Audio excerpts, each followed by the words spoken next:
सबसे पहले तो अगर भूपेंद्र सिंह जी हुड्डा की मैं बात करूं तो कांग्रेस पार्टी को सबसे ज्यादा नुकसान पहुंचाने वाले नेता ही वही हैं।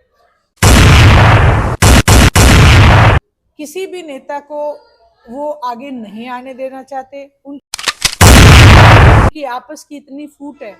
किरण जी कहती है मैं मुख्यमंत्री बनूंगी, शैलजा जी कहती है मैं मुख्यमंत्री बनूंगी, और सुरजेवाला जी कहते हैं कि मैं मुख्यमंत्री की दौड़ में हूं। जो चुटकुले वो सुनाते हैं विधानसभा में, उसकी जगह वो किसान की आवाज उठाएं, बेरोजगार बच्चों की आवाज उठाएं। देखिए, जब भी कार्यकर्ता के कोई फंक्शन हो या कोई मिस हैपनिंग हो और हो, तो क्योंकि नरवाना से रिश्ता जो है पारिवारिक है, इसलिए समय समय पे नरवाना कोई ना कोई जरूर पहुंचता है चौटाला परिवार से। तो आज भी मैं ईश्वर सिंह जी के बेटी की शादी है और उनके घर का मुहूर्त है, इसलिए मैं आई थी। और यहाँ उनकी जी का ये ऑफिस है, तो इसमें हम आज इनसे भी मिलना हो रहा है।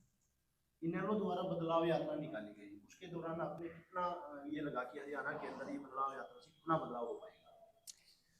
ये जो यात्रा का मकसद था कि राजनीतिक तौर के ऊपर परिवर्तन लाना, और उसका एक मेन उद्देश्य जो गांव गांव में लोग आज परेशान हैं उनकी समस्या से वाकिफ होना, और जिस समय सरकार बने उन तमाम समस्याओं को दूर करना, ये एक मकसद था। लेकिन जैसे जैसे परिवर्तन यात्रा को हमने कंप्लीट किया तो निरंतर जो लोगों की भावना थी वो वापस उसी दौर में आ गई जो चौधरी देवीलाल जी के टाइम में लोग उनसे उम्मीद क्या करते थे कि भी एक यही पार्टी है जिसने जन कल्याण की सभी नीतियों को बनाया है।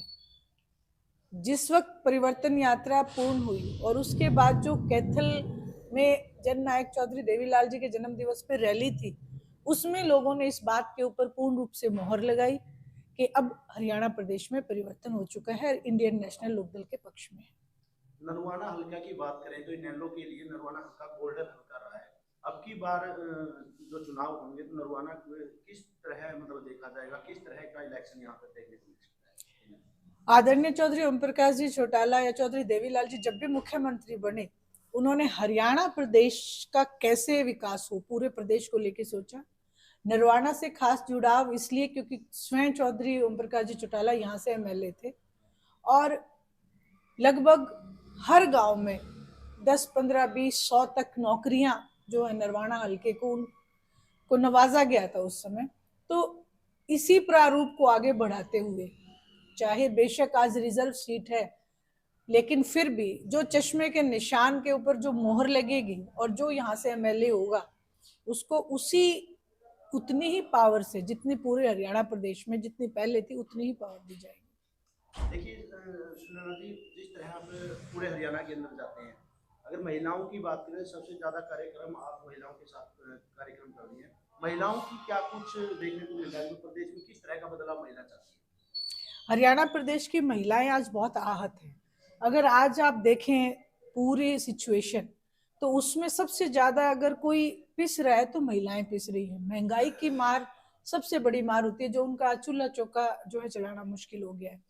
वहीं अगर उनके बच्चे बेरोजगार हैं, अपने बच्चों को पढ़ाने लिखाने में माँ का बहुत बड़ा योगदान होता है, लेकिन आज जो बेरोजगारी है उससे सबसे ज्यादा परेशान हमारी गृहिणी है, माताएं हैं।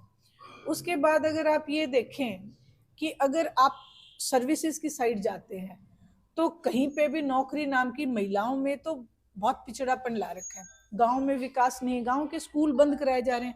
हमारी बच्चियां बेटी बढ़ाओ पढ़ाओ और बेटी बचाओ का नारा जो है पूरी तरीके से फेल हो चुका है। हरियाणा प्रदेश में बेटियों के ऊपर जो आए दिन अत्याचार हो रहे हैं उनके ऊपर कोई गवर्नमेंट संज्ञान नहीं ले रही है। इस बात को लेके मैं यही कहूंगी कि आज प्रदेश की महिलाएं उठ के खड़ी हो चुकी हैं और इंडियन नेशनल लोकदल का साथ दे रही है। मौजूदा सरकार है वो आज भारत विकसित यात्रा के नाम से एक यात्रा निकाल रही है, तो उसको आप किस तरह देख रहे हैं? मौजूदा सरकार सिर्फ यात्रा भारत विकसित के नाम पे नहीं, वो जो अपने झूठ है उनको छुपाने के लिए, आज आपने बोर्ड देखो, आप पत्रकार हैं, बोर्ड पे लिखा होता है लाखों युवाओं को रोजगार दिया, लाखों घरों में चूल्हे जलाए। तो आप स्वयं इस बात ग्राउंड की जो रिपोर्ट देखें तो रोजगार के नाम पे तो आज भी धोखा हो रहा है। बाहर से हरियाणा प्रदेश के बाहर के युवाओं को नौकरी मिल रही है, लेकिन हरियाणा प्रदेश के युवा फिर से ठगा गया। तो इस आधार पे मैं यही कहूंगी कि मौजूदा सरकार का केवल एक ही उद्देश्य है, वर्गों में बांटना। हर हर एक वर्ग को अलग अलग बांट दिया गया है और धर्म के नाम पे जो राजनीति करते हैं। आज आप ये देखें कि धर्म के नाम के ऊपर भी जो हमारे चारों मठाधीश हैं, जो जो सनातन धर्म को बचाने के लिए एक स्तंभ है, आज वही राम मंदिर के उद्घाटन में वो नहीं पहुंच रहे हैं। स्थापना दिवस हो 22 जनवरी को जो है, तो इन तमाम चीजों के लिए मैं यही कहूंगी कि एक सिर्फ जुमले की सरकार है और लोगों को सिर्फ जुमला देती है। पिछले सत्र के दौरान भूपेंद्र सिंह हुड्डा ने खुले अंदाज में कहा था कि जो जेजेपी और इनेलो वो एक ही है, लोगों को गुमराह करने का काम कर रही है। तो आपको क्या लगता है कि जो भूपेंद्र सिंह हुड्डा का ये बयान था, फिर आप क्या कुछ कहेंगे? देखिए, मैं इन नेताओं के बयान पे क्या कहूँ। सबसे पहले तो अगर भूपेंद्र सिंह जी हुड्डा की मैं बात करूं तो कांग्रेस पार्टी को सबसे ज्यादा नुकसान पहुंचाने वाले नेता ही वही है। किसी भी नेता को वो आगे नहीं आने देना चाहते। उनकी आपस की इतनी फूट है, किरण जी कहती है मैं मुख्यमंत्री बनूंगी, शैलजा जी कहती है मैं मुख्यमंत्री बनूंगी, और सुरजेवाला जी कहते हैं कि मैं मुख्यमंत्री की दौड़ में हूं।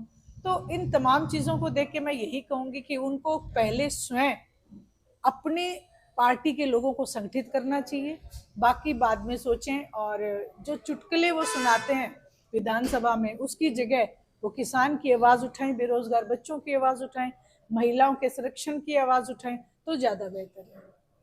गणेश जी, आप क्या कुछ कहना चाहोगे? आज पार्टी की जो नेत्री मेरा घोटाला जी हल्का के अंदर आई है, तो आप क्या कुछ कहेंगे? कहना तो मैं यही चाहूँगा, मैडम ने जब भी मौका मिलता है, जब भी पूरे नरवाना हल्का में जो भी सुख दुख के प्रोग्राम होते हैं, मैडम जी हर हफ्ते में एक दिन नरवाना के लिए निकालती है। उस भाग्यशाली हैं जो चौटाला साहब का प्यार पहले इस नरवाना हल्का को मिलता रहा है, उसी प्यार को बरकरार रखते हुए मैडम जी हर हफ्ते नरवाना हल्का में सुख दुख में आ रही है। और इसी को लेकर सभी लोग, सभी नरवाना हल्का के वासी इसी चीज से परिचित है कि इनेलो पार्टी आज भी इस दुख की घड़ी में भी उनके साथ खड़ी। पिंकी जी, आप क्या कुछ कहना चाहोगे? आज सुनैना जी नरवाना हल्का के अंदर आई है, वो लगातार वैसे चौटाला परिवार आता भी रहा है, आप क्या कुछ कहना चाहेंगे? नरवाना हल्का नहीं, ये चौटाला परिवार का एक घर है, तो अपने घर में आदमी जब आए, जब कोई दिक्कत नहीं होती, तो मैं तो यही कहूँगी कि सुनैना जी अपने घर में आए हैं। कोई लगातार खबरों की बात करें या फिर हल्के की जनता की बात करें, तो बताया जा रहा है कि मतलब पिंकी तनोता हल्के से प्रत्याशी के रूप में भी हो सकती है, तो उस पर आप क्या कुछ कहना चाहेंगे? देखिए, मैं अपनी तरफ से कुछ नहीं कहूँगी, बाकी इंडियन नेशनल लोकदल की मैं एक कार्यकर्ता हूँ।